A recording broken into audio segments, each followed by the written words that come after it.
pessoal, quanto tempo eu não falo aqui sobre maternidade, mas hoje vamos voltar a este assunto. Vou falar de uma fase muito importante que eu acho que todas as mães, todos os pais têm, né, esse impasse, essa preocupação. Quando fazer, o que fazer? Desfraude, gente, né? A gente está acostumada a usar aquela fralda durante tanto tempo, a gente se acostuma com ela, mas chega determinado momento que a gente precisa dar tchau para ela, né? Falar assim, poxa, foi muito bom viver com você durante esse tempo, mas agora, né, começa uma nova fase, eu preciso ensinar o meu filho onde fazer o xixizinho, onde fazer o cocôzinho. Então, tchau, fraldinha, vamos começar agora outra fase. É importante que quando você pense em começar o desfraude, você tenha a percepção de notar sinais de que a criança realmente está preparada para o desfraude. Como que você nota isso?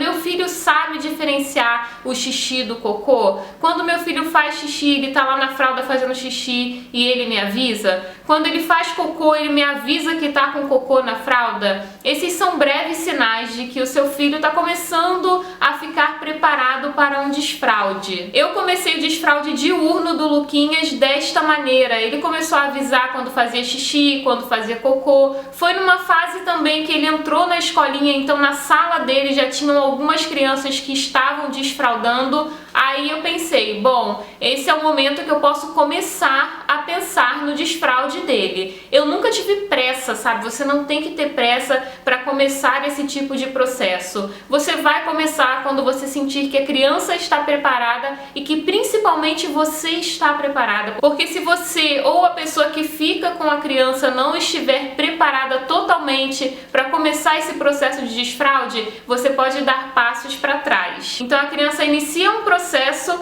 e é interrompido ali, né, no início do caminho, quando ela começa a tentar entender alguma coisa, é interrompido. Então se você começou o desfraude, você está preparada, seu filho está preparado, continue. É difícil, vou falar real para vocês, é um saco, porque você vai ter muito xixi pela casa, você vai ter muita cueca, muita calcinha suja de xixi, de cocô também. Eu não vou mentir pra vocês, várias vezes o Lucas já fez cocô na cueca no início, gente. Ele fazia cocô na cueca como, sei lá, acabei de colocar a cueca, ele vai lá, faz o cocô na cueca, e é normal tudo isso. Até ele entender e assimilar, né, que ele não tá mais de fralda, que ele precisa avisar, ir no piniquinho ou ir no vaso, é um processo que demora, gente. A criança tá acostumada a vida toda a ser de uma maneira, então a gente precisa reeducar ela para fazer as coisas da maneira que a gente acha correta. Quando eu comecei o desfraude do Luquinhas, eu usei redutor de assento, eu não usei pinico. O menino eu acho que é um pouquinho menos complicado, né? Eu não sei, não posso falar, cada caso é um caso,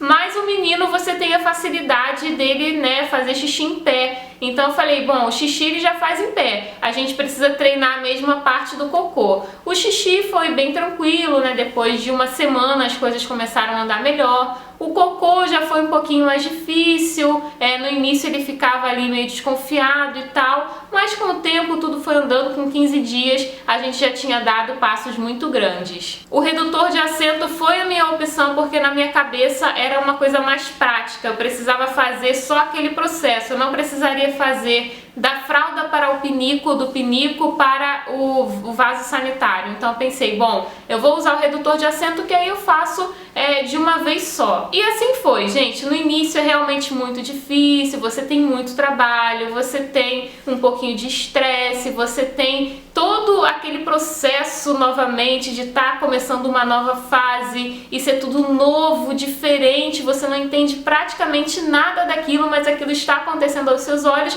e você precisa continuar. Mas com o tempo você vai pegando a experiência e tudo vai se ajeitando. Pode ter certeza que você consegue, seu filho consegue. Se você tiver muitas dúvidas, converse com pessoas que já tiveram essa experiência, converse com seu pediatra, passa todos os pontos para ele que ele pode te dar uma luz ali, sabe? Se realmente você tá fazendo no momento certo, se tá no caminho legal. O Lucas teve desfraude diurno com mais ou menos 2 anos e 7 meses, 2 anos e meio, por aí, tá?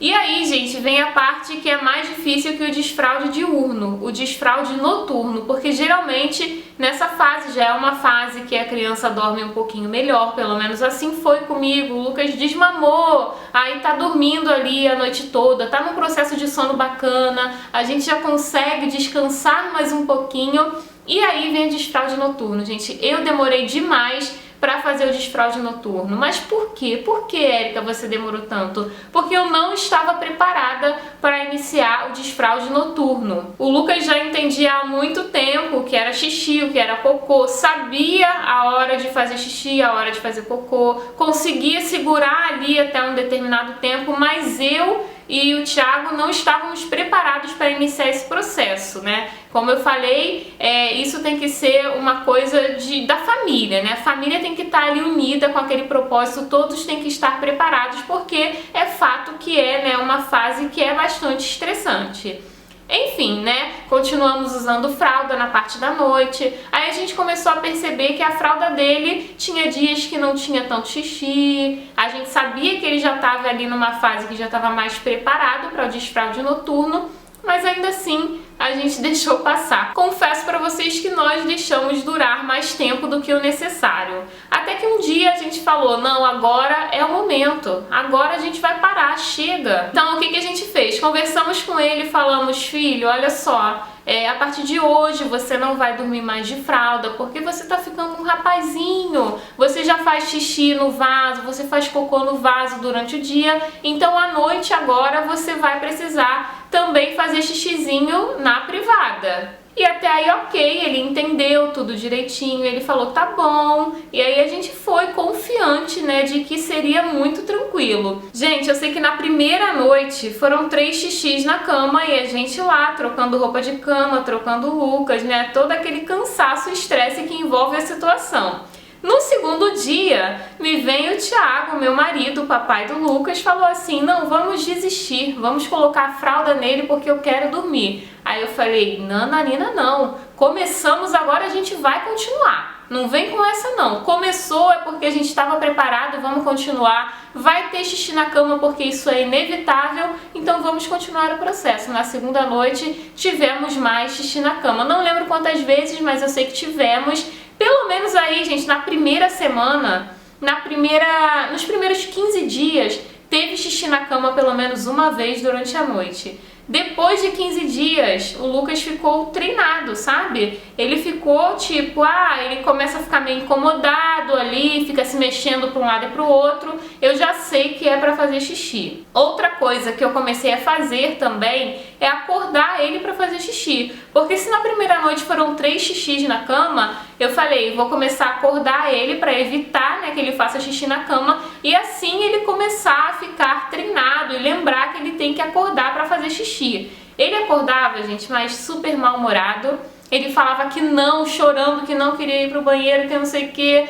E aí a gente ficava, né, naquele estresse, mas filho, tem que ir no banheiro. Levávamos ele às vezes carregado, sabe, tipo no colo. Quando chegava no banheiro, a gente falava, filho, é hora de fazer xixi. Quando ele via, ele já estava no banheiro e aí não tinha muito o que fazer. Ele simplesmente chorava e fazia o xixi dele. Mas foi aí que as coisas começaram a melhorar, porque a gente começou a acordar ele durante a noite, ele começou a se ligar, né, que ele realmente precisava acordar para fazer o xixi. E aí depois de 15 dias as coisas ficaram bem mais tranquilas. E hoje, gente, tem acho que um mês que a gente desfraldou total o Lucas, um mês, um pouquinho mais de um mês, né? Deve ter um mês e uma semana, 2 semanas, mas hoje ele está simplesmente outra criança, não parece que há um mês atrás ele ainda usava fralda à noite. Como eu falei pra vocês, ele começa a ficar com aquele incômodo, vira pra um lado, vira pro outro, aí dá uma resmungada, eu já sei que ele quer fazer xixi, e aí eu falo, filho, quer fazer xixi? Aí ele fala, quero, aí a gente vai lá, já não chora mais, sabe, não tem mais toda aquela coisa do início. Às vezes a gente tá num sono muito pesado e ele que acorda a gente falando que quer fazer xixi. Ele acorda, senta e fala, quero fazer xixi, aí a gente vai até lá com ele. Ainda não é aquela fase dele começar a ir sozinho ao banheiro, eu acho que, né, tem pouco tempo, ainda tá cedo, né, o processo é recente. Daqui a um tempo isso vai acontecer, né? A gente acha que as fases nunca chegam, mas elas acabam chegando e chega de uma forma natural, né? Determinadas fases são naturais e vão acontecendo, a gente nem se dá conta. O que eu posso falar pra vocês em relação ao desfraude é que é difícil, gente. Qual a fase da maternidade que não é difícil, sabe? Todas as fases são difíceis, cada uma com sua dificuldade. O desfraude é ruim porque você tá acostumada com uma coisa e de repente você tem que tirar aquilo ali de você, da criança. A fralda é uma comodidade que você tem, né? Vamos ser realista. Você tem a comodidade da criança, né, usar a fralda descartável e apesar de ser um trabalho, você não tem aquela coisa de ficar levando ao banheiro a todo momento. Então, acaba que é uma nova fase que você tem que se adaptar. Porém, depois que passa, né, essa fase de adaptação, de você ensinar a criança, de você se reeducar, tudo fica muito mais tranquilo e você vê que na verdade não foi tão bicho de 7 cabeças assim, sabe? Foi difícil, porém necessário, e agora você vê que as coisas foram muito melhores do que você imaginava. Essa foi um pouquinho da minha história aí com desfraude diurno e noturno, tá? O mais importante de todo esse processo é você ter força, que você vai conseguir, todas nós conseguimos, tá? É difícil, mas a gente chega lá, não desiste. Se vocês quiserem trocar uma ideia, tiver qualquer dúvida, qualquer pergunta, pode deixar aqui nos comentários, eu respondo sempre os comentários. Às vezes demora um dia, 2 dias, mas eu vou responder o seu comentário. Se você quer ter um contato assim mais de perto comigo, me siga lá no Instagram. Gente, Instagram, eu tô lá todo dia nos stories, você conversa comigo ali, ó, na hora, então fica muito mais fácil, tá? O endereço vai aparecer aqui e tem também no box de informações. Eu espero muito que vocês tenham gostado desse bate-papo. Se você tiver sugestão de novos bate-papos maternos, deixa aqui nos comentários qualquer coisa que vocês queiram saber e fico por aqui. Um beijo grande pra vocês, foi muito bom ter esse papo aqui sobre desfraude. Obrigada pelo carinho de sempre, um beijo grande pra vocês, até o próximo vídeo, tchau, tchau!